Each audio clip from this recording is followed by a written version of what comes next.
సుమన్ టీవీలో మీ personal and business promotions కోసం కింది నెంబర్కి కాంటాక్ట్ చేయండి.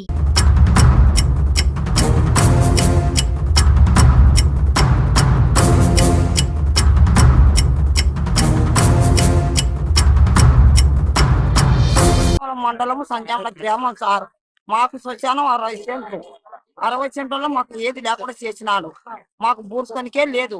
ఎక్కడ పోయినా మాకు న్యాయం జరగలేదు సార్. కర్నూలు మాకు బూర్చనికి ఆటంకం చేసి అంత పాసి పెట్టినారు సార్. ఉన్న గోరీలు కూడా పాసి పెట్టినారు. లేదు మాకు ఇక్కడ న్యాయం జరుగుతుందని వచ్చినాం సార్. ఎవరు ఆక్రమించుకునేది ఎవరమ్మా? జయరాముడు లక్ష్మయ్య వాళ్ళే ఆక్రమించుకుని ఇద్దరు కంప్లైంట్ మనకి ఇచ్చినాం సార్. పోలీసు వాళ్ళకి ఇచ్చినాం, అందరికి ఇచ్చినాం. న్యాయం జరగలేదు సార్. మాకు స్టేషన్ కాడికి కూడా పోయినాం అందరం. పెద్ద పుల్లయ్య